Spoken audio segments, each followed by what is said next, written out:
Welcome to the World War II tunnels. Now there's over 24 miles of tunnel that were dug out of here by the end of World War II, but starting in 1940 they started digging. These tunnels are large enough to hold caterpillars, tanks.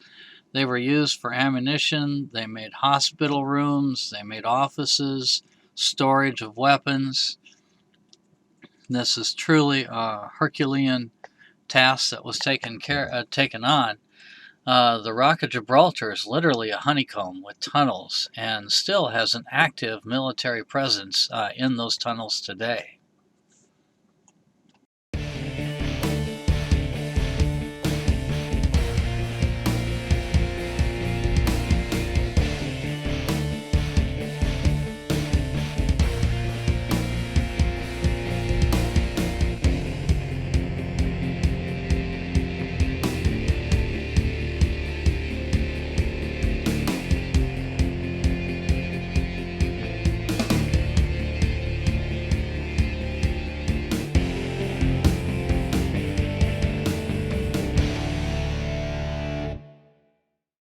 The tunnels of Gibraltar were constructed over the course of nearly 200 years, principally by the British Army.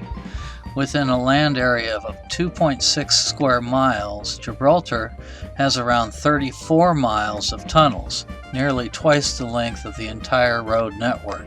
The first tunnels, excavated in the late 18th century, served as communication passages between the artillery positions and housed the guns with the big guns, into the north face of the rock.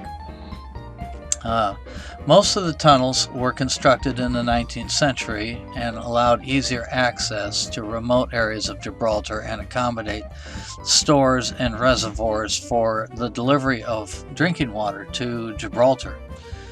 The 20th century by far saw the greatest extent of tunneling when the rock was turned into a huge underground fortress capable of accommodating 16,000 men, along with all the supplies, ammunition, equipment needed to withstand a prolonged siege.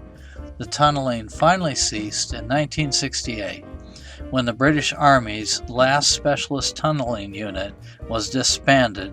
Since then, the tunnels have been progressively turned over to the civilian government of Gibraltar, although a number are still owned by the Ministry of Defense, and some have been sealed off entirely because they are too dangerous to enter.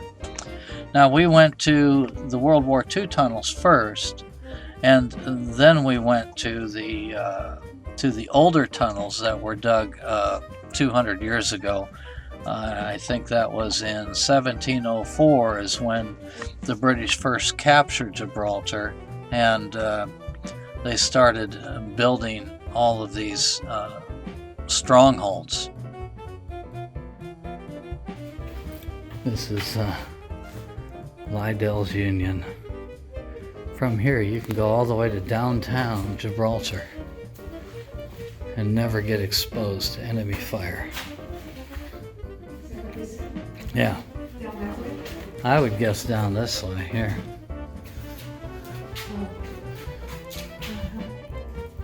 This will take you to right to downtown. And it never gets seen. Yeah. They used all the rock they got out of these tunnels to make the runway for the airport. Yeah. That's how come they have that nice big airport down there.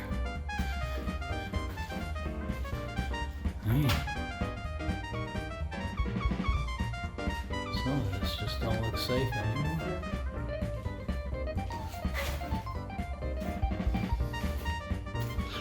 How do you, soldier? Oh. Caution, mind your head. Alright, I'm going in here, gal. Wow.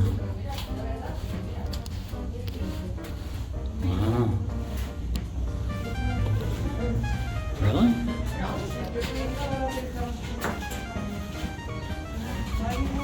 Wow.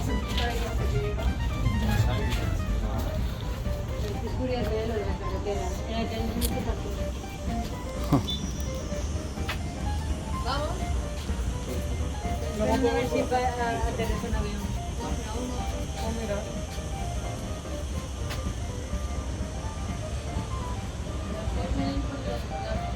that is a cemetery.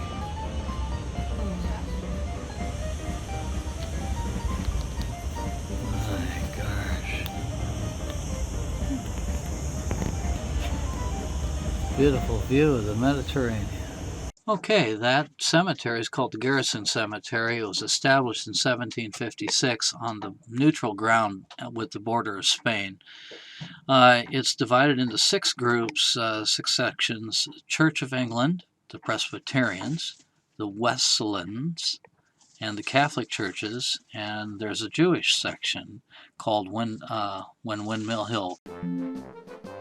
After coming out of the World War II tunnels, we climb a little higher on the mountain towards the Great Siege tunnels, and Gale is attacked by a wicked monkey. No, not really. He was very nice. Very pleasant little monkey. Freaked her out, though. Pretty funny.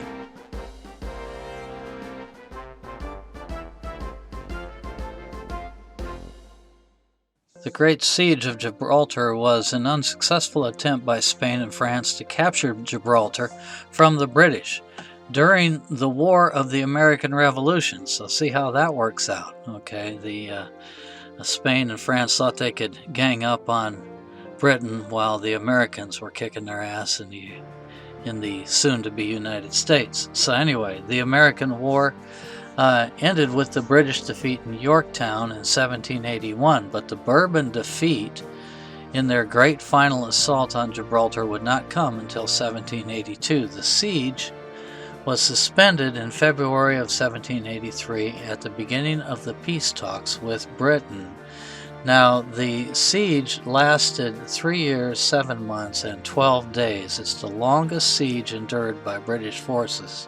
At the height of the siege, there was the Great Assault, in which 60,000 men, 49 ships from Spain and from France, descended on Gibraltar and tried to take it with their new floating batteries. And I believe I told you in the last video that most of those ships burnt and sank in the harbor because they were firing their guns so much at the Rock of Gibraltar that the ships caught fire and sank. At the end of that battle, they were all on fire. So it was a humiliating defeat for the Spanish and for the French. Great victory for the British. 5,000 troops, British troops against 60,000 Spanish and French troops. Amazing.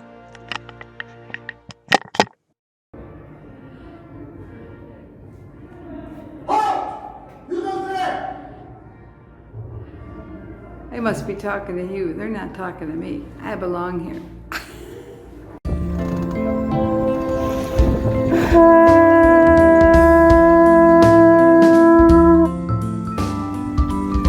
It is sunset officially.